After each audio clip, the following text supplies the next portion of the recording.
Welcome to the Black Entrepreneur Experience podcast, inside the business, buzz, and brilliance of Black entrepreneurs. Here is your host, Dr. Frances Richards. What happens in Vegas goes all over the world on Black Entrepreneur Experience, episode number 66. Thank you for joining us for Black Entrepreneur Experience. This is where we shine the light on the most successful Black entrepreneurs in the world.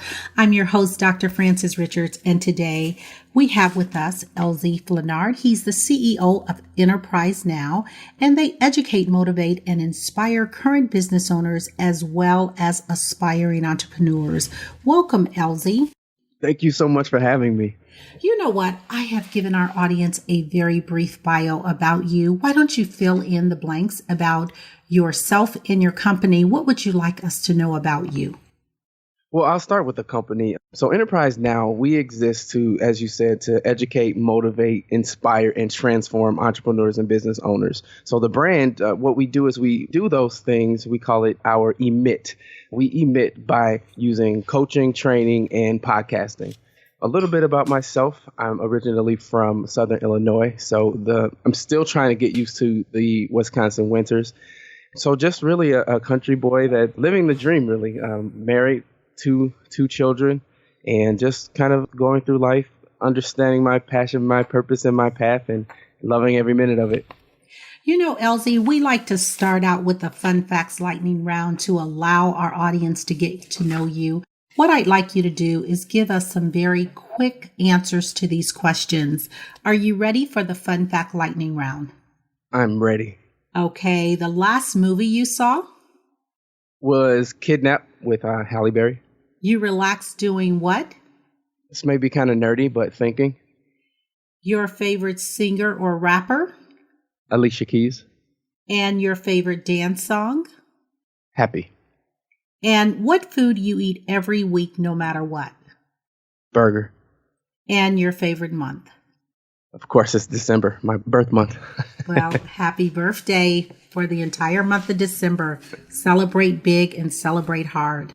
You know what? You talked about being married, having children, relocating to Wisconsin, which is extremely cold. How do you balance it all? I think priorities, understanding what should come first and keeping the first thing first, having an understanding and communicating when I'm working, and when I'm not working, and staying true to that. Tell us your story. How did you land here in your job, your role? How did you create this business that you have, Enterprise Now? I've always kind of been a coach / trainer. I'm the guy that my friends will call if they wanted to, because I have a music background. If they had questions about copywriting or recording or any of that stuff, they would call me up and they would say, hey, Elzie, how do I do this or how do I do that? So I've always had that element of coaching and helping people. I decided to formalize that and say, why don't I do this as a business? Because I really enjoy driving results through others. I really enjoy pulling things out of people that they didn't even know was in there. And I really enjoy kind of illuminating skill sets in people and helping them to find their path, so to speak. So formalized it into the brand Enterprise Now, went through the process of creating an LLC, building my team, accountant, lawyer, all that good stuff, and just kind of been hitting it hard and heavy ever since. Someone that's interested in going down the road that you went, what advice would you give them? Proceed cautiously. No, but on a serious note, entrepreneurship and business ownership is now in vogue, right? It's cool to be an entrepreneur, to do what you want, when you want, how you want. But the side that they don't tell you is how difficult it is and how many times you're going to want to give up, how many times things are going to go wrong and you're not going to know what to do and you have to figure it out. So it really is really high highs and really low lows. But I think if it's your calling, if it's your passion, then you almost have to do it because you're not going to be happy if you don't. So I would say really, really search yourself just to make sure that entrepreneurship is something that you really want to do and you're passionate about it. You're called to do it. And once you know that it is, then do it. That's why I named the company Enterprise Now. Don't wait until tomorrow. Take the first step today and just do it. Take us on that journey. If a client came in to see you, Elzie, Tell us, what would they get and what is the result? What should they expect from meeting with you and doing business with you?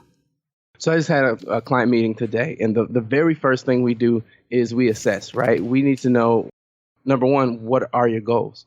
Are your goals attainable? And then once we know what your goals are, then we create a strategy around those goals and figure out, okay, how are we going to attack those goals? And then once we have a strategy, we drill down into the practical level and say, okay, what tactics are we going to employ to accomplish that strategy to knock those goals out? With your clients, are you working on the financial piece, the marketing piece, the operational piece, or all of the above? It depends. Every client is different. Some clients have the financial piece down. They understand what a balance sheet is. They know how to read it. They know how to use it to make decisions. Some clients have no clue what the difference between a budget and a forecast. It really just depends on the client and where they are and what their needs are. One of the things that we do here at Enterprise Now is we take a holistic approach. We call it a simplified examination to maximize profits.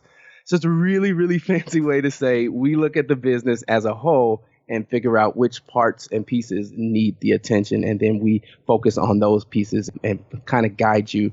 Again, depending on the business owner, you may need coaching or you may need a consultant to come in and say, here's what I think you should do. How large is your team? You mentioned the attorney and other consultants that you have on your team. How large is your team? And tell us about, how did you vet those individuals to come on and be a part of your team? I have to say, when I say we, and I have a really good habit of this, I guess, of saying we. When I say we, I mean, if you, like, for example, we're doing a podcast right now. I'm not the host, but we're doing the podcast, right? So right now, you are on my team. We're teammates. We're partnering, and we're making sure that we're giving information, inspiring entrepreneurs to be great. So when I say we, what I mean is I'm a single member LLC, which means I'm the chief bottle washer, the CEO, the CFO, I'm everything. But when I'm working with clients and I'm analyzing what they need, I have a team of people that I lean on outside of my organization that can step in and really take things to the next level. I could give them sales advice, but it's not going to be as good as if I bring my partner in who that's their specialty. That's what they do best. So I describe it as I'm the head coach. And I put together a team that's going to help your business achieve the goals that you want to achieve. Elzie, according to your expertise, what is something that we need to know about your industry that we don't know, that we should know? Do I have to keep this answer short? No, we're past the fun facts and the short answers. You can go as long as you want. In all seriousness, I'm passionate about coaching because even more so than consulting, because if you're in business, you absolutely have to have a coach. You have to have someone who can look at your business from an outside perspective to help you identify blind spots. Even if you've been in business for 25 years, you have blind spots. And I think overall, that's not as well understood in business in general as I think it could be. And I think once we get to the point where it is, I think we'll see businesses start to succeed at higher rates. I think right now the failure rate is it's unbelievable. And I think that's due to business owners just not having the business skills and that perspective that's needed in order to be successful. So I would say, if you're a business, there are two things that you absolutely have to have, in my opinion. You have to have a business coach, and you should have a podcast for multiple reasons. I would say one thing that we need to know in terms of industry is that if you're in business, you need a coach. And in fact, you probably need more than one coach. Tell us about your podcast. How can they find it? And what do you talk about on your podcast? Yep. So the Enterprise Now podcast is an entrepreneurship and business podcast. We talk with business owners and entrepreneurs, and we really try to get behind the curtain, so to speak. We want to know about the entrepreneur, the business owner. What makes them tick? How do they get over challenges? What's their mindset? We want to know, how do you approach business? It's good to know the X's and O's, but how do you execute? What habits do you have that make you successful? Those types of things. So our show is really just a conversation between two entrepreneurs, and you get a bird's eye view. What is a daily or weekly habit that you do every day that has given you the greatest success? Can I have two? Absolutely. One of the things that I always do is I call them affirmations. Is I say what kind of energy I want to bring into my world, what kind of energy I want to put out into the world. The other thing I do is I have a vision board, and I have it on my phone. I have it on a sticky note in my bathroom. I have it on a whiteboard in my office. So multiple times a day, I'm looking at my vision, I'm looking at my goals, and I'm saying my affirmations, and I'm convincing myself, right? I'm encouraging myself to keep going, to not give up, to I'm good enough, I belong here, those types of things. So I would say affirmations and constantly putting your vision in front of you. On your vision board is an electronic vision board, old-fashioned vision board that you've taken a picture of and posted it everywhere? Because I know vision boards are really big now. They're doing vision boards parties. So tell us about yours. Is it an electronic version or the old-fashioned vision board? I do both. I have my vision. It's hung up in my bathroom. So I see that absolutely every time I wake up in the morning. I have it on my phone and I have it on my whiteboard as well. Absolutely. Very good. What is one valuable lesson, Elzie, that you wish you knew before starting your business? That's funny. We were just talking about that earlier. I would say cost prudency, budgeting and cost prudency, making sure that I was as lean as I could be and efficient with my spending. And did you acquire that knowledge from where since you've started the business? From the School of Hard Knocks. I thought you were going to say that. What's working for you now in your business? I would say what's working for me now is just extreme focus. I know where I want to go. I know how I want to get there, and I'm taking steps every single day to get there. How do you adjust or how do you pivot when you hit that bump of the road?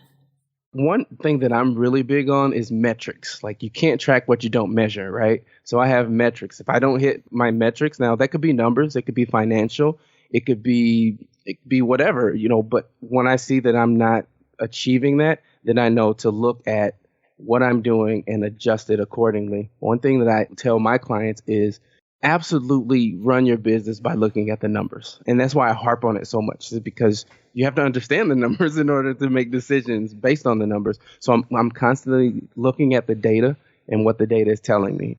If I'm doing podcast interviews, but nobody wants to come on my show, then that's an indication that either I'm after the wrong folks or there's something else off. So I'm always taking data points and making decisions based on what the data is telling me.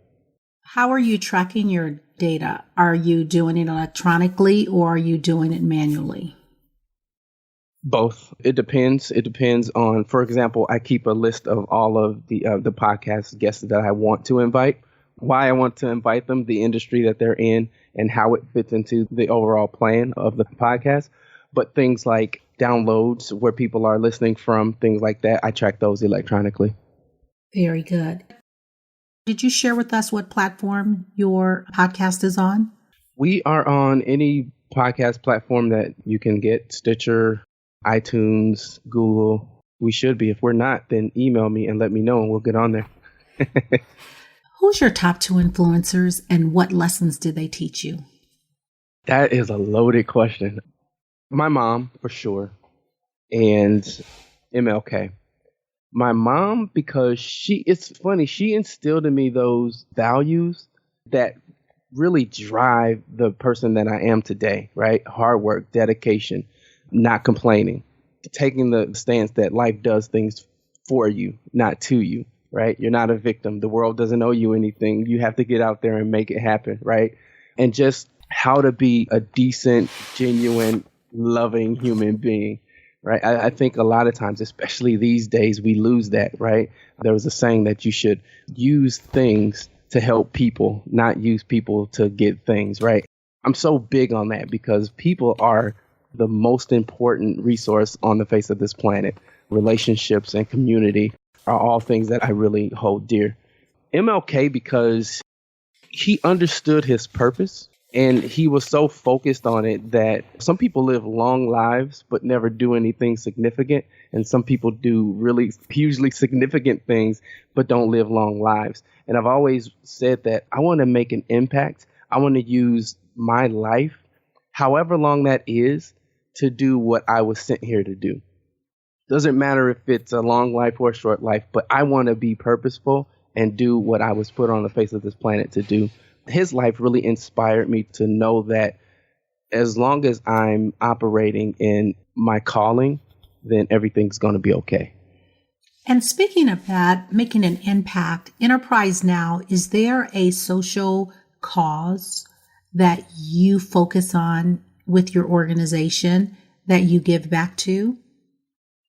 There's not a specific cause at the moment, but for me, my passion it comes from the importance of entrepreneurship and economics, right? It's super important for people to be able to support themselves and their families independently of having a job. I think that as we move forward, the economy is changing. The world is changing. 20 years from now, there are going to be just as many people who are self-employed or solopreneurs, as we call it, as people who work in industry. I think that entrepreneurship is one of the next great revolutions.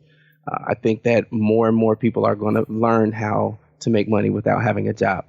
And so for me, my passion is to help people get there, is to help people get over that fear and to build those basic skill sets that will enable them to be ready for the coming changes that are happening in industry. Talk to a younger you, Elzie. What advice would you give to a younger you? Go hard. Don't worry about making mistakes. You're enough. You're smart enough. You're handsome enough. And just don't quit. Keep going. I always use the analogy of the football analogy is, when that snap happens and that quarterback hands you the football, all the attention in the entire arena is on you. Everyone from the quarterback, because he wants to make sure that you get to your intended goal, which is the goal line. The offensive linemen, because they want to know where you are so that they can protect you. The other guys, because they want to knock you out. They want to knock the ball out of your hand so that they can score on the other end. And every fan in the stands is watching you. Everyone on TV, they're all watching you. And your job and your mission is to score a touchdown. Don't worry about any of those other people. Don't worry about the quarterback. Don't worry about the offensive line. They have a job to do. You have to trust them to do their job. Don't worry about the fans. There's nothing you can do about what they say. Don't worry about the people that are watching on television. They can't help you or hurt you. Focus on the goal line. And when you get hit, because you're going to get hit in life and in business, keep your feet moving. Protect the ball because that's important. You can't score that goal without the ball. So hold that ball tight and keep those feet moving and you'll be fine. And even if you get tackled, you have another play. You can keep going. Elzie, where do you see the direction your business going within the next 2 years? In the next 2 years, I want to fire myself from the business. I still see myself hosting the podcast, but because I love it so much, I enjoy meeting new people and hearing their journeys. So I think I'll probably always host the Enterprise Now podcast, but I definitely want to fire myself from the business side of it and just kind of grow it to the next level. So if you had to do it all over again, would you do the same industry and the same way you've done it, or would you change it? And if yes, what direction would you go? I would definitely do the same industry. The direction, when I first started Enterprise Now, we were a radio show that had a podcast. The only thing that I would do different is I would start out as a podcast that was on the radio. And how do you keep your happiness during this journey? You talked about being an entrepreneur, having the highs and the lows. How do you keep your happiness? Just having the realization that nothing's permanent. You don't know what's going to happen tomorrow. And that's both a good thing and a bad thing, because when you're in your really low lows, tomorrow you may be at a really high high. And when you're in your really high highs, tomorrow may be different, but the next day is a new day. So I think just understanding and having really the experience of having the really low lows and seeing that sucked and that was bad. But again, everything in life happens for you. So everything is a lesson. You learn from it. You pick up the pieces you understand why it happened, right? And why you failed or why it didn't go the way you thought it should go. And you learn from it and you keep going. You keep those feet moving. You mentioned that you are in Waukesha, Wisconsin. Is that the best city for you to have launched your business? And if yes, why? That is a really good question. I don't know the answer to that question. I think that with the world being so connected and so small, it doesn't matter where I am locationally, which is one of my goals. I want to be location independent. I think that it almost doesn't matter where I am because I can have guests from all over the world on the podcast. I can coach and consult via Skype or via Google Hangouts and that type of thing. So I don't know that the location matters as much for me. I really do enjoy the Midwest just because we're a little different. We do business a little different, which is fine. I mean, I enjoy it. So I think in that respect, some things might have been different, but I think overall, it doesn't much matter where. I think especially if you understand what you want and how you want to do business, it kind of helps to just have that understanding and that knowledge because then, like I said, you know your lane and you can stay in it and operate in it. How so do you believe it's different in the Midwest operating your business? And give us an example of that. I was hoping you wouldn't ask me that because now people are going to be mad at me. This is just from one person's experience. Midwesterners tend to want to grab a cup of coffee. They want to get to know you a little bit better before they do business with you. Whereas if I'm doing business with people that are not in the Midwest, it's more transactional, I guess, if that makes sense. It's more like, okay, you got a product, you got a service, I have a need. Okay, I'll click on the website and buy it. In the Midwest, it's like, I saw your website. Let's meet at Starbucks. It's more relational, I think, in the Midwest. We want to get to know you a little bit better on a personal level before we make that commitment. And the only reason I put you on the spot and didn't know that I was going to put you on the spot in reference to that, it's interesting because being in Las Vegas, I say that it is a totally different beast doing business here. And prior to that, I lived in California. And then prior to that, Wisconsin, born and raised in Milwaukee, Wisconsin. And so a lot of people have migrated from Detroit to Las Vegas, and they talk about, and they've even formed an organization called Detroit Connection. And it's a huge nonprofit organization, and the individuals, it's like-minded individuals. And they were just talking about how in Detroit, everyone works together and help each other in terms of business. And Las Vegas, it's not so. It's not that sense of community. And I think because it's such a transit type of city, more of a, visitors, a lot of visitors coming in and out. So I don't know if that's just the nature of this particular city, but it's totally different. So that's the reason I was asking you how it was different. So if you get a lot of shout outs about that from the Midwest, I'm going to say that you said it, right? Well, at least I know the bus is coming. Absolutely. What have you not done in life that you dream about often? I want to fly. That's on my bucket list. I want to get my pilot's license so that I can fly out to Vegas to meet with you. Or I could, if I want to go back to Carbondale, I can hop on the plane and be there in an hour and a half and not have to deal with the airport and all that comes along with that. So that would be one big one. I still haven't gone zip lining. I did skydive already and I did bungee jump.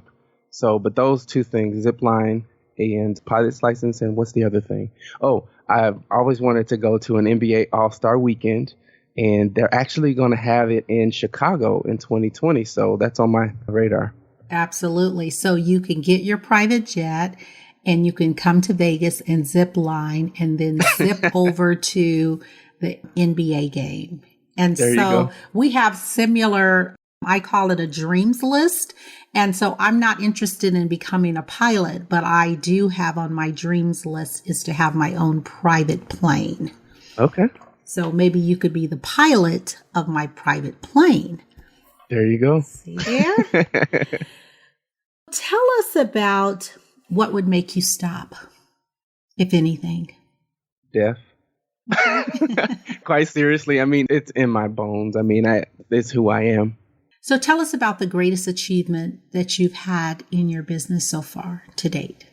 This may sound a little cheesy, but one of the things that we do is we help people launch their own podcasts. So I was like a proud dad when I was able to do that, and to do it more than once, because in my opinion, podcasting is one of those things that it really does teach you some business skills, right? Because it's like, okay, how am I going to differentiate myself from everyone else? You have to be consistent. You have to understand the technology somewhat, or have the self-awareness to know that you don't understand the technology and hire somebody. There are a lot of elements in business that you need to have that I think podcasting gives you. To see someone go from not even knowing what a podcast is to launching their own podcast, I'm like, wow, you did it. You know, I'm kind of pushing the eaglet out of the nest and saying, yeah, you did it. Now fly, keep on flapping. Birdie, fly. Fly, little birdie. Let's shift gears. Let's talk about risk and or failure, however you define it. What's the worst moment in business, and what was the takeaway? Yeah. So one of the worst moments that I've had in business is when I had to close it. And I had to look the people involved in the eyes and say, hey, guys, it didn't work. And just understanding what that meant, right? When people are on board with the vision, they're excited about it and they're going along and things just don't work out. Having to have that conversation with sponsors, having to have that conversation with customers and everyone involved, it sucked, for the lack of a better term. What I learned from it is that it's not always your fault necessarily. Sometimes things just don't work. Sometimes you put something out in the market and the market just says, no, I don't want that. And you have to pick up the pieces and you have to learn from it again, and you have to move on. So one of the big, huge takeaways that I got was know what the market wants before you put something into the market. And you do that by research, by whether it's a focus group or asking the question. So again, my big takeaway was understand what the market needs before you provide it. Right? A lot of entrepreneurs, I think, do it the opposite. They say, well, I have this really good idea, and they put it out there, and the market's like, we don't want that. And they go year after year after year trying to force something that the market simply doesn't want. Elzie, give us a clarification on that. You mentioned you closed something. Was there a previous business that you had prior to Enterprise Now, or did you have to close Enterprise Now and start it back up? Just fill in the gap for our audience about that, if you don't mind. Yep, it was a previous business that I ran probably 5 or 6 years ago. It was a basketball team, actually, and we just didn't have the ducks in a row, right? And the market just wasn't receptive, and we like I said, we had to close down. So it was very, very disheartening, because I really felt that it would be good for the community. It was a good way to really build and to establish relationships. But then, as I said, for whatever reason, it didn't work. Talk to our audience about a book you would recommend. What is the book you would recommend and why? I recommend The E-Myth Revisited, and it's by Michael Gerber. I think the concept and the overall principle in this book is amazing. And so basically he's talking about 3 people in every business is needed in order to succeed. He talks about the manager, the entrepreneur, and the technician. I believe the reason we have so many failures in business is because we have a lot of technicians who are trying to operate as managers and entrepreneurs. And it's very difficult to be all 3. So that book really, it changed my mindset in terms of business and what's needed in order to succeed. So I highly recommend that book. Did you always want to be an entrepreneur? Did you go to school for that? Tell us, how did you journey down becoming an entrepreneur? Was it all through the schools of hard knocks, reading, or did you have any formal training? When I was a little boy, I used to draft business plans and think of different ideas. I would do board games and give them names. And so I've always had that element of entrepreneurship. So I went to college for engineering technology, which is not entrepreneurship, but I did go back and get an MBA and do some other training certified in small business consulting.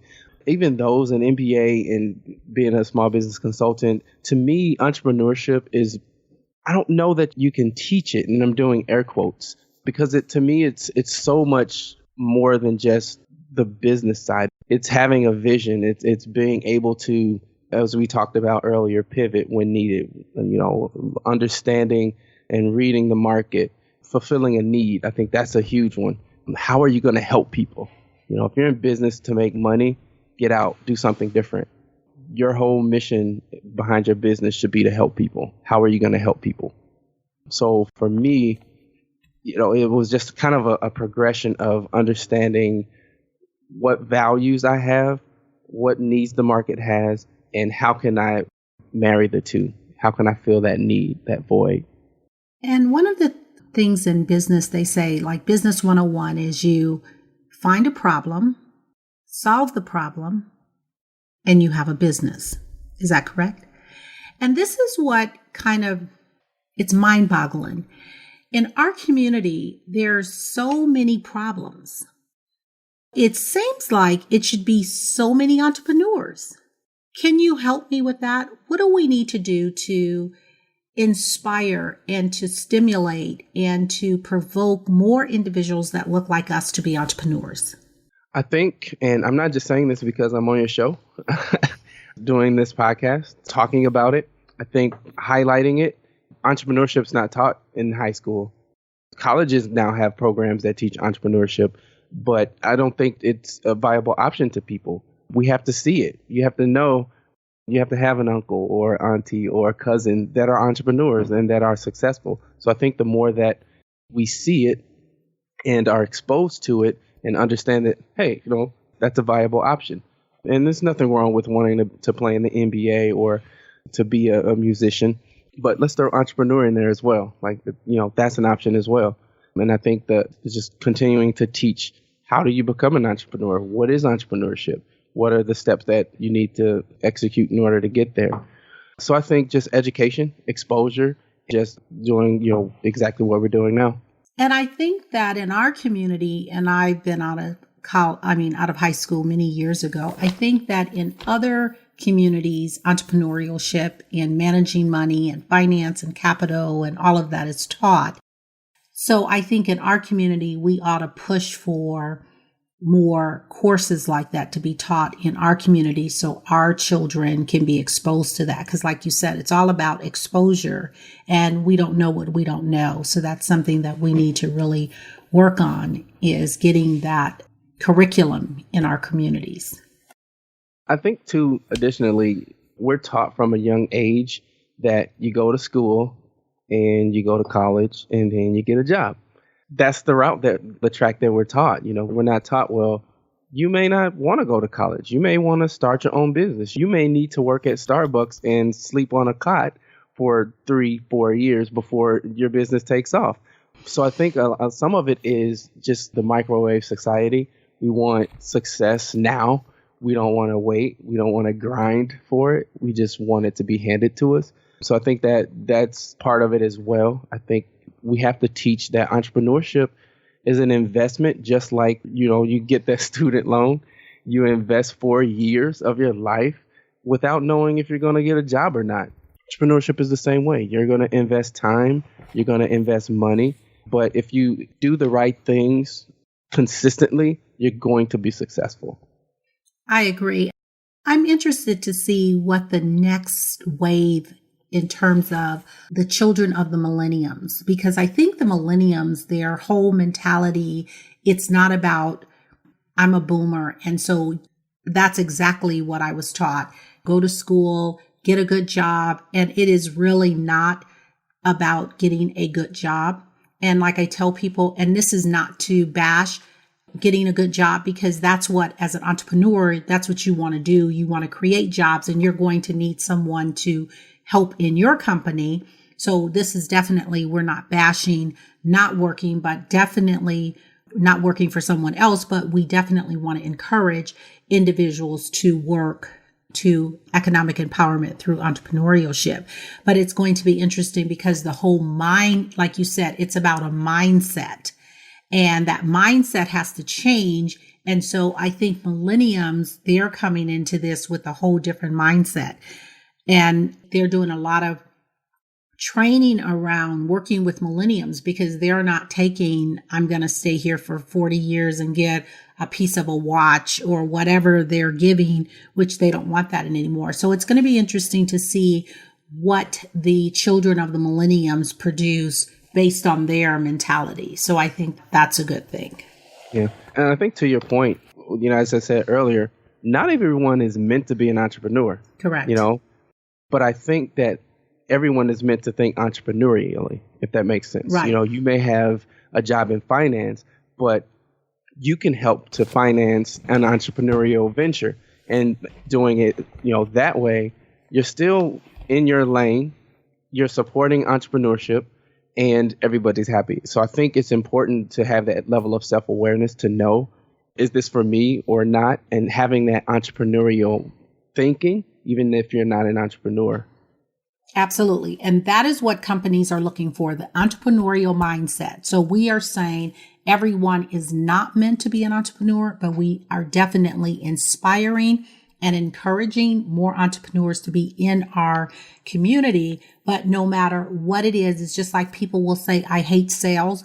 You have to love sales because you're selling every day. You have to sell yourself. So sales is a part of life, and it's a part of the curriculum that you have to get on board because you are selling yourself every day. And we are saying an entrepreneurial mindset is a great mindset to have.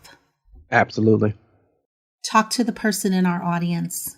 They're working a 9-to-5. They're grinding hard. They want to start a business. What advice would you give them? Think long and hard about it. It's hard. Take a step every day. Write your goals down. I think that would be the first thing. Write down your goals and review them every quarter. And as we said earlier, you can't track what you don't measure. Set up some metrics so that are you closer this quarter or are you further away? What actions did you take? Are they working? How can you tweak them? Do you need to pivot? Is that the right industry? So constantly question everything that you do, and ask the question, why am I doing this? And is this going to get me closer to my goal? And be willing to fail. It may take years before you find the thing that works. Be okay with that.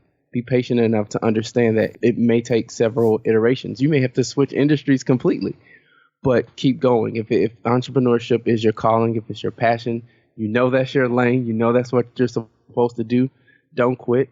Keep going. But take it a step at a time. Keep your day job as long as you possibly can. And a lot of people say, well, just jump out there. No, don't just jump out there. Keep your day job as long as you can, because it'll allow you to have a level of integrity versus you just needing to keep the lights on. So you tend to do things that you wouldn't, or take clients that you normally wouldn't take because you need the money. So I think having that consistent income will allow you to turn down bad clients when you need to, and to pinpoint the perfect client. So write your goals down, get your metrics in order, take a step every day, keep your day job, and don't stop. Elza, we're going to switch roles here. You're a podcaster. So if you conducted this interview, what is the one question that I did not ask you that you wish I would have asked you? And I want you to not only ask the question, I want you to answer it. I'll just steal one of my questions that I asked on my podcast. I would ask, Elzie, what is your superpower? And I would say my superpower is seeing things in people that they don't see in themselves. So it's kind of like X-ray vision, but it's more practical. It's more like you may be an entrepreneur, but don't know it. And an entrepreneur is simply a person who works for a corporation, but they have entrepreneurial thinking. So it's an accountant who thinks like an entrepreneur, but they work for an accounting firm. So my superpower is I'd be able to go to that accountant and say, hey, you're an entrepreneur. You should be doing this. You should be a leader over here and a leader over there. You should be bringing new ideas to the table. You should be significantly shifting the direction of your department. Things like that, and helping people to gain that confidence to step out there and to be able to achieve their awesomeness, as I call it. All right, we're going to put your superpowers to work. You have to shift that and tell me what you see. That's saying that you're an intuitive thinker. You have had the opportunity to chat with me for about 50 minutes. So you have to put your superpowers on and do what you're good at. Go. I really see you as a connector. I think that you have a life experience that can help younger entrepreneurs and business owners. I think you have a brilliant mind. I think that some of the issues and problems that you see, and you may not necessarily want to embrace this, but those are the things that you're supposed to be here to solve. I think sometimes we're just meeting, right? But I know you're very busy, so that might be one of the objections. But I think that if you can find a way to somehow bring all of those talents together in a group setting where you can pass on what you know to others, then that might be a way to bring all those things together and to see some of those problems that you see that you may not have time or the bandwidth to solve. That would maybe help get those things solved. Thank you for using your superpowers. Share with our audience before we go, what is the best way for them to connect with you and to support your business? One of the best ways to get a hold of me is email, and that's Flenard, EFLENARD @enterprise-now.biz. And one of the most awesome ways that you can support is subscribe to the podcast, leave a review in whatever your favorite podcast app is, and send me an email. Let me know how I'm doing. I'm not perfect. I make mistakes. I want people to let me know what I could be doing better, what value I can add. There may be a specific guest you want to hear me interview. Let me know who that is. I'll reach out to them and make sure that we can add value to your life and your business. Elzie, thanks so much for spending time with us on Black Entrepreneur Experience, and we appreciate you, and that's a wrap. All right, thank you. Thank you for listening and subscribing to Black Entrepreneur Experience. We would love for you to leave a review and rating on iTunes and share with your friends. For show notes and more episodes, go to www.beepodcast.com. Join us next Wednesday, and remember, green is the new black. So keep your bank accounts and your business in the black.